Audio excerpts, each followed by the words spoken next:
नमस्कार बंधुरा welcome back to Bengali हेसेल। बंधुरा आज के आमी चले एसेछि आरेकटी नतून रेसिपि निये। आमार आजकेर रेसिपि पाबदा माछ। आमी अनुष्ठान बाड़ीते जे पाबदा माछेर रेसिपिटी तैरी करा हय सेई रेसिपिटी आमी एखाने तैरी करे देखाबो। खूब सहज ओ घरोया उपकरण दिएई तैरी हये जाबे एई रेसिपिटी। ताहले चलुन देखे नेওয়া যাক। बंधुरा पुरो भिडियोटा देखार अनुरोध रइल। आमी एखाने 750 पाबदा माछ निये निয়েছি और निये निয়েছি कयेकटी काँचा लंका और दुटो टमेटो। आमी एगुलोके पेस्ट करे नेब। और एखाने निये निয়েছি देखुन 2 चा चामच पोस्त और 3 चा चामच सर्षे निये निয়েছি। आमी एखाने कालो सर्षे निয়েছি। आपनारा एखाने कालो बा हलुद सर्षे दुटो जे कोनो निते पारेन, दुटोई निते पारेन। और निये निয়েছি काजू बादाम। और एखाने प्रथमेই आमी माछगुलोते नुन हलुद माखिए नेब।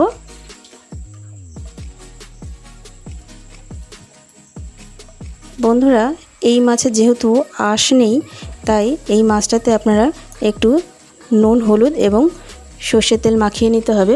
তা না হলে মাছটা তেলে দেওয়ার সঙ্গে সঙ্গে কিন্তু ফাটতে শুরু করবে। তাই তেলটা অবশ্যই মাখিয়ে নেবেন। পুরনো বন্ধুদের পাশে থাকার অনুরোধ রইল। নতুন বন্ধুদের উদ্দেশ্যে বলবো চ্যানেলটি যদি এখনও পর্যন্ত সাবস্ক্রাইব না করে থাকেন তাহলে চ্যানেলটিকে সাবস্ক্রাইব করে নেবেন। তাতে আমি যখনই নতুন কোনো ভিডিও আপলোড করব তখনই আপনাদের কাছে সবার আগেই ভিডিও নোটিফিকেশনটি পৌঁছে যাবে। আমার মাছে নুন হলুদ মাখানো হয়ে গেছে। আমি একটি কড়াই গরম করতে বসিয়ে দিয়েছি। এর মধ্যে দিয়ে দেব সরষের তেল। আমি পুরো রান্নাটাই কিন্তু সরষের তেলে করব। তেলটা গরম হয়ে গেছে। আমি এর মধ্যে সামান্য একটু নুন ছিটিয়ে দিলাম। তাতে আমি মাছগুলো তেলে দেওয়ার সঙ্গে সঙ্গেই যাতে মাছগুলো কড়াই থেকে চট করে উঠে যায়। বন্ধুরা মাছটা খুব বেশি কড়া করে ভাজার প্রয়োজন নেই। দেখুন আমি মাছটা খুব হালকা করেই ভেজে নিয়েছি। আমি এইভাবে সমস্ত মাছগুলো ভেজে তুলে নিলাম। এবার এই একই তেলের মধ্যে দিয়ে দিলাম কালো জিরে এবং শুকনো লঙ্কা। আর সুন্দর কালার হওয়ার জন্য এই তেলের মধ্যেই দিয়ে দিলাম হলুদ আর লঙ্কার গুঁড়ো। এবার এই সঙ্গে সঙ্গেই একটু নাড়িয়ে নিয়েই আমি দিয়ে দেব টমেটো পেস্টটা। এই যে আমি এখানে টমেটো এবং কাঁচা লঙ্কার পেস্টটা দিয়ে দিলাম।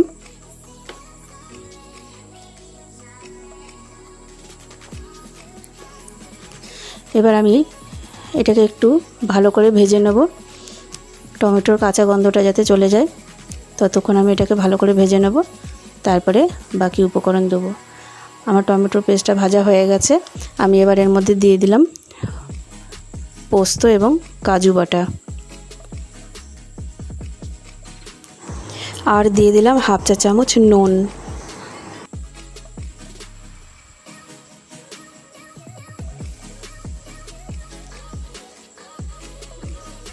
বন্ধুরা দেখুন আমি এখানে পোস্ত এবং কাজু বাটাটাকে এই টমেটোর মিশ্রণের সাথে খুব ভালোভাবে কষিয়ে নিচ্ছি। আমি ওদিকে সর্ষেটাকে বেটে নিয়েছি।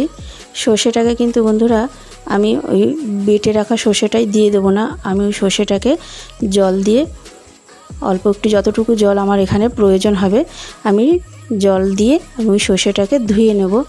ধুয়ে ছেঁকে নেব যাতে সর্ষের খোসাগুলো আমি বের করে নিতে পারি। খোসাগুলো আমি এই মাছে দেব না।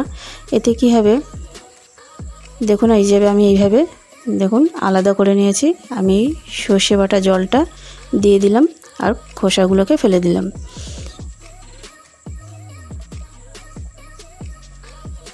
ব্যাস আমি এবার এটাকে ফুটতে দেবো এইভাবেই।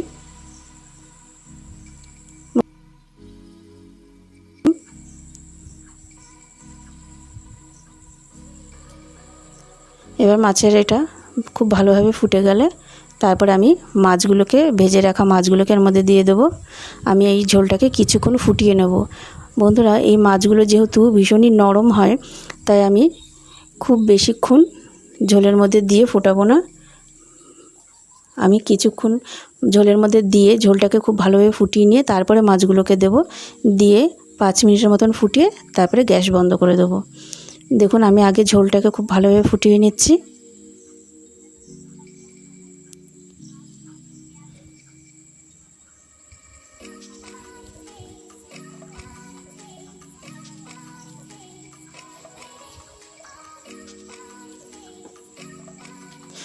ব্যাস ঝোলগুলো ফোটানো হয়ে গেছে, একটু দেখুন ঘন ঘন হয়ে আসছে। আমি এবার মাছগুলোকে দিয়ে দিলাম। এই মাছগুলো কিন্তু ভীষণই নরম হয়, খুব সাবধানে আমাকে এটা ঝোলের মধ্যে দিতে হবে। আর ঝোলে দেওয়ার পরেও খুব বেশি নাড়া যাবে না। আর দেখুন আমি কিন্তু একদমই মাছগুলোকে আর উলট পালট করে নাড়ছি না, জাস্ট হালকা করে ঝোলের মধ্যে ডুবিয়ে দেওয়ার চেষ্টা করলাম। এবার আমি এইভাবে কড়াইটাকে ধরে একটু ঝাঁকা দিয়ে নাড়ানোর চেষ্টা করলাম। এবার যে মাছগুলো একটু উঁচু হয়ে রয়েছে সেগুলোকে আস্তে আস্তে ঝোলের মধ্যে ডুবিয়ে দিচ্ছি। এবার এইভাবে আমি 5 মিনিট ফুটিয়ে নিয়েছি। নিয়ে আমি এবার এই মাছটাকে 15 মিনিটের জন্য এইভাবে ঢেকে রেখে দেবো। দিয়ে তারপরে দেখুন আমি এই যে প্লেটে তুলে নিলাম। বন্ধুরা দেখুন কত সুন্দর হয়েছে এবং কত সহজ একটি সুন্দর রেসিপি তৈরি হয়ে গেল কত সহজেই। আমার এই রেসিপিটি যদি আপনাদের দেখে ভালো লেগে থাকে অবশ্যই লাইক, শেয়ার এবং কমেন্ট করতে ভুলবেন না। তাহলে বন্ধুরা আজকে এই পর্যন্তই। আবারও চলে আসব পরবর্তী কোনো ভিডিও নিয়ে অন্য কোনো দিন। আপনারা সুস্থ থাকবেন, ভালো থাকবেন। পুরো ভিডিওটা দেখার জন্য ধন্যবাদ।